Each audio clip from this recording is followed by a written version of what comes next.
In this episode, Brendan spots a rare whale species. We visit some tourist hotspots, sail by stunning landscapes, and take in spectacular sunsets as we say goodbye to Thailand. So I said, hey, don't you wanna come and run away with me? Hey, won't you come, won't you come? And say by chance, don't you want me? A man who fully understands a sailor's heart, a sailor's heart.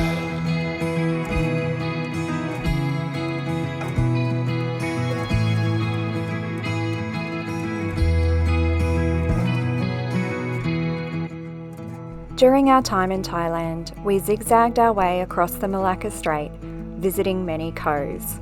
Ko, by the way, means island. Brody's got some mates off the starboard side. A few dolphins out here, buddy. Look at them all, heaps.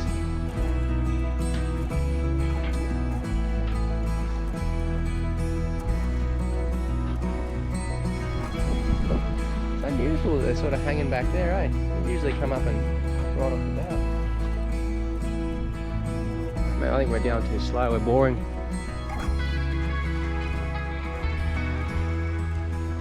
These ones make a weird noise when they come up to breathe, eh? Like someone banging a hollow drum. There's a whole bunch of them coming back. Yeah, see, they're getting bored shitless with us. We're going too slow.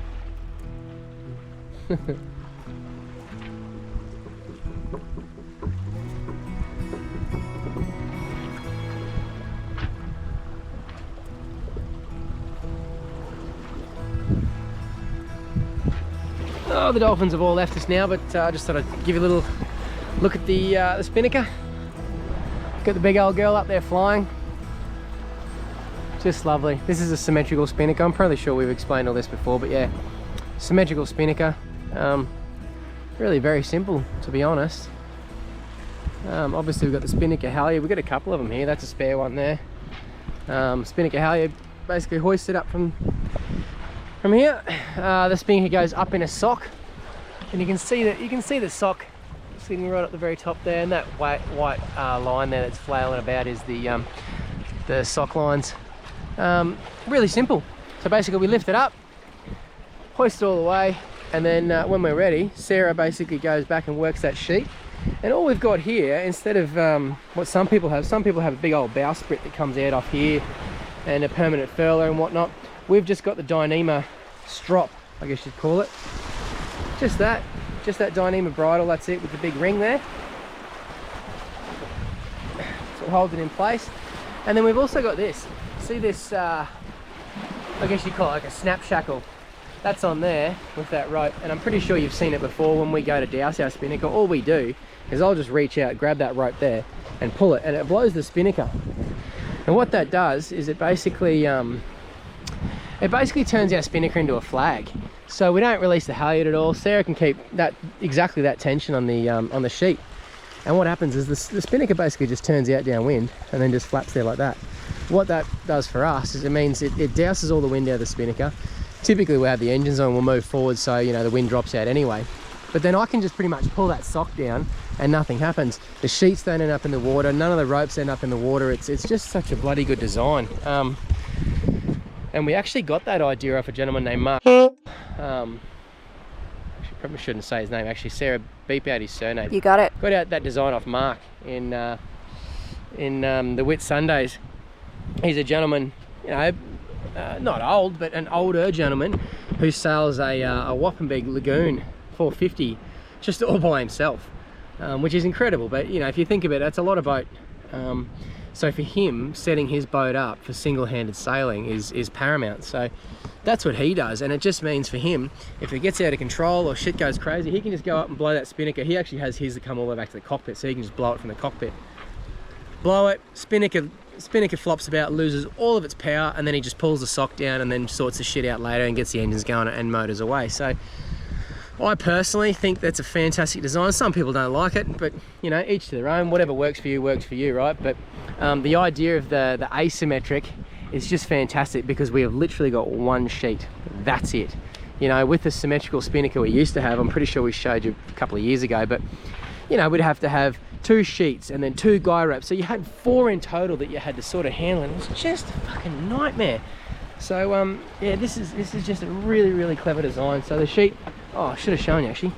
The sheet just comes back here on the outside and straight through a frictionless ring there, and then directly to our winch. Now, you know, someone said to me a while ago, oh, why don't you just put a bloody jammer in there so you can, you know, you winch it. You just don't put a jammer on a spinnaker, because if it's ever going to go bad, it's going to go bad with a spinnaker up, and shit can get out of control really quickly. So the last thing you want is a big bloody jammer, and when it gets under tension, they're hard to lift up, and it's just one more thing to go wrong. So for us, if shit were to go wrong, excuse me, pancakes, if shit were to go wrong, you can literally just drop this straight off and away it goes. That's actually poor seamanship right there, leaving a winch handle in, so I'll put that away, breaking my own rules here. But yeah, so yes, I just thought I'd give you a little quick rundown of our spinnaker and how she works, and well, you know what, how it works for us. What works for us won't always work for you. Oh, flying fish. Oh, squirrel! So, you know, do your own research, do your own homework, but that's just one of the many options available to catamaran sailors, especially. Maybe not so much monos, but yeah, works for us. It's fantastic. These are the fishing pots that you'll see scattered throughout Thailand's waters. And as we're sailing along, Brendan calls out to say he saw a white whale. Launching the drone, he scans the ocean, capturing this footage of a rare Omura whale. This species was only recently recognised in the wild in 2015, and incredibly, they are now thought to be related to the blue whale. And just a few days later, a tourist boat captured this incredible encounter, and there was indeed a white whale in the group.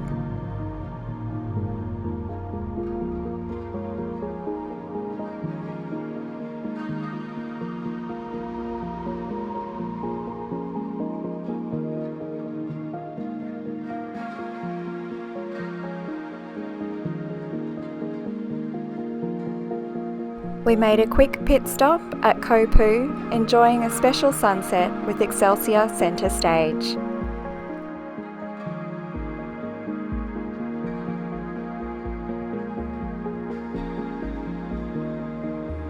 And we enjoyed a sunset sail as we made our way to Koh Lanta.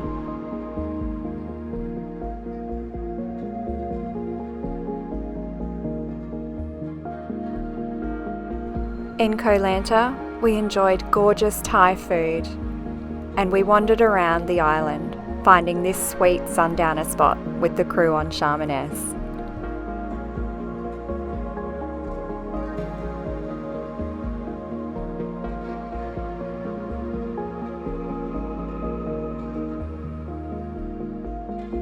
There was only one mooring at Koh Mook, but we were more than happy to share.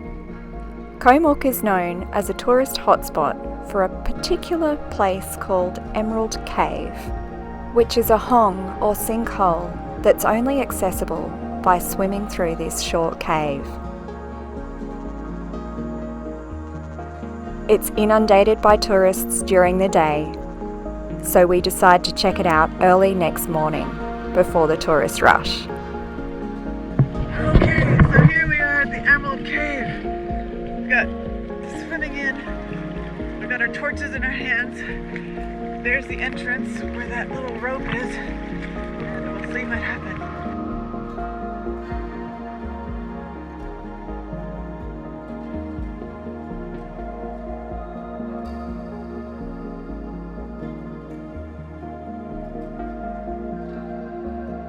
And you can easily see how it got its name.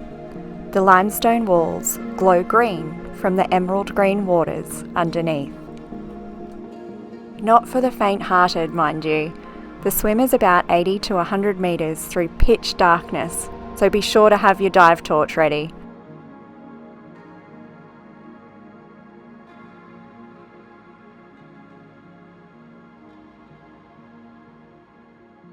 And the light at the end of the tunnel opens up to this glorious natural wonder.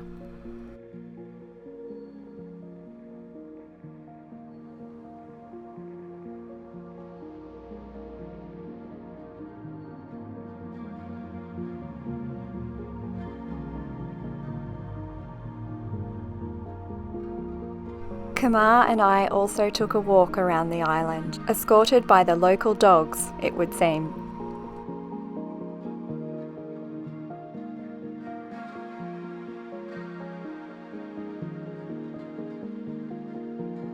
Low tide on the other side of the island, with all the long tails sitting on the sand.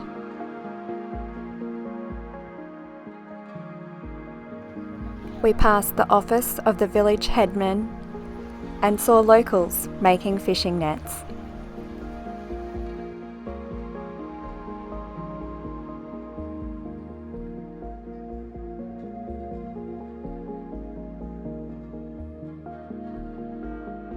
It's not only fishing pots you have to watch out for out here.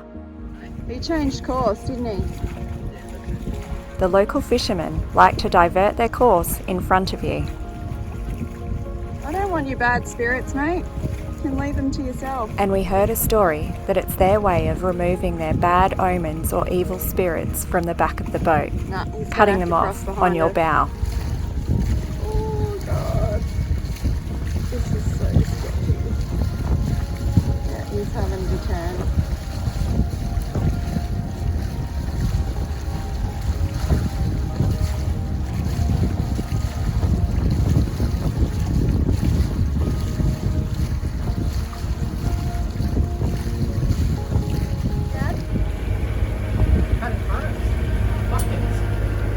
Straight across in front, dragging a net. They just, I know that they're dragging, they got limited movement, but he actually changed his course to cut in front of us, and they do it all the time.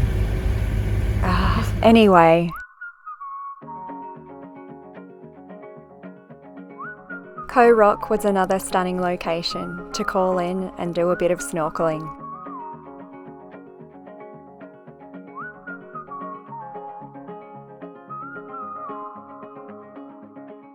And check out this incredible landscape.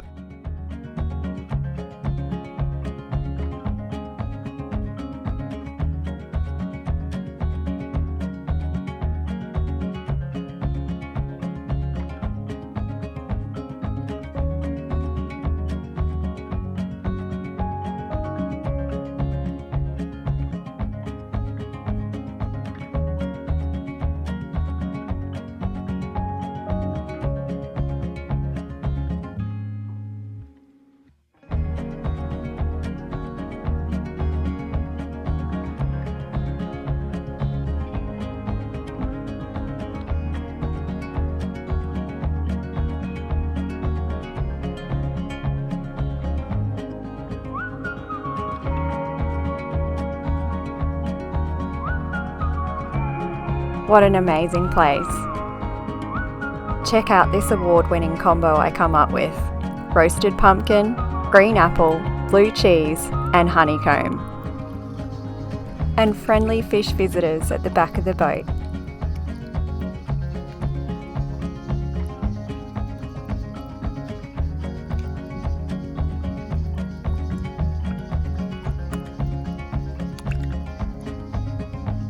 But our serenity is interrupted by this guy. This is why you never ever want to rent out a charter boat. These dickheads have just come in full noise into about a metre of water and ploughed that brand new catamaran straight into the reef. And guess what they did? They laughed. You can probably see the reef, yeah? Look at it. Absolute wankers.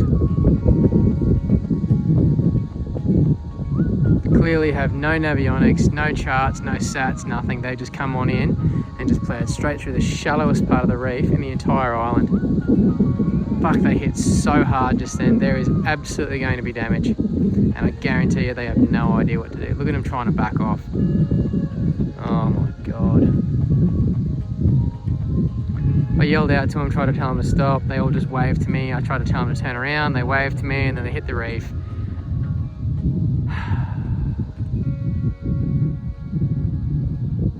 Unfucking believable.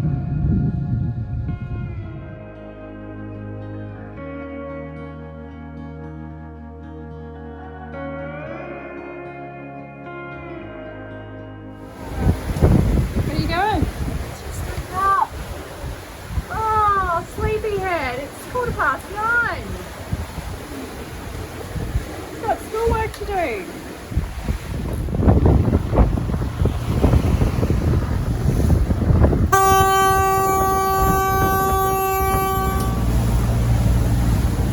He's taking photos of us, the fuck.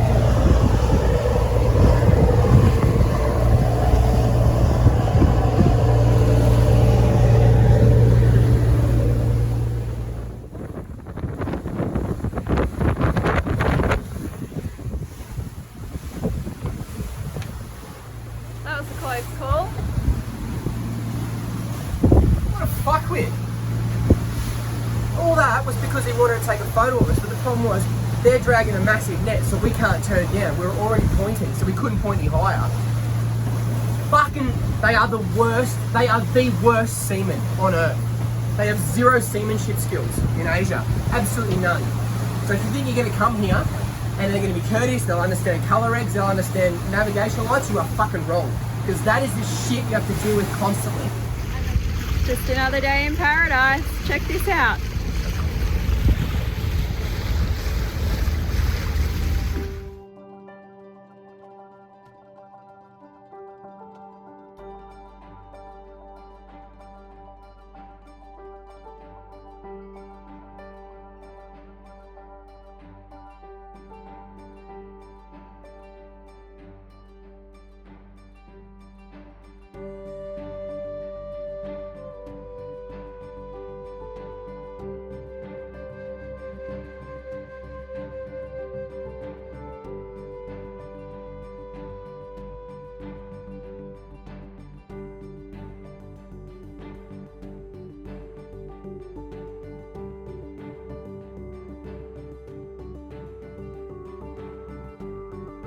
We anchor up in this gorgeous protected spot.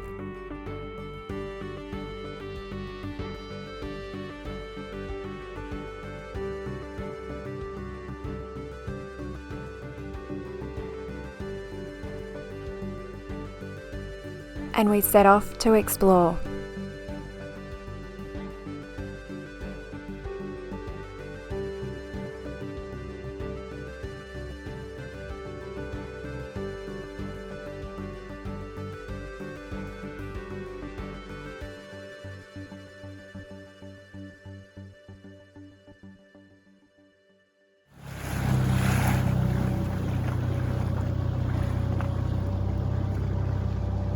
How deep would you guys get here? Right here, about 3 meters. How are these rock formations? Crazy, eh? I love the cave underneath. I did. Zooming out as we get further away. The viz still isn't that great. I reckon we could drag the dinghy through there.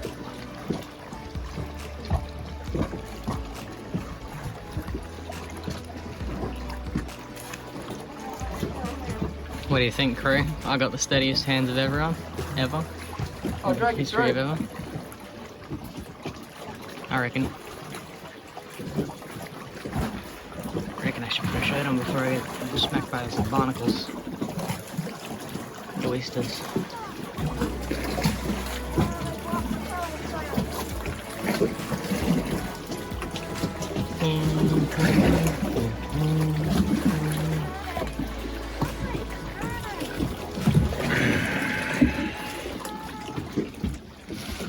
Use my shirt this time. Ooh, bust up. Fish on.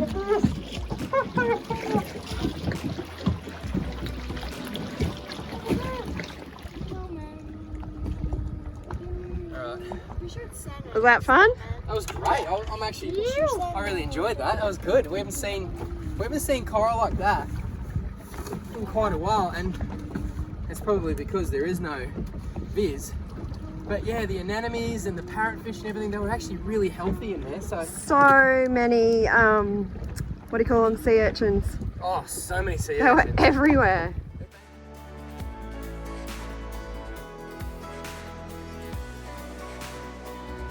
And we spot crab eating macaques on our way back to the boat.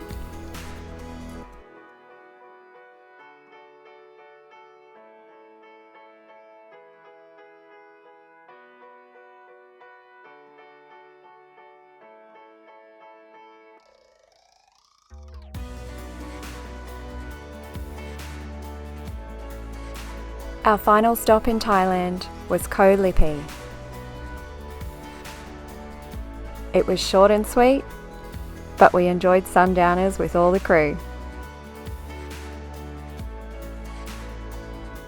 Thanks for the stunning sunsets and amazing memories, Thailand. It's been a blast. Thank you so much for watching. Join us next time when we explore Malaysia. And don't forget to like and subscribe.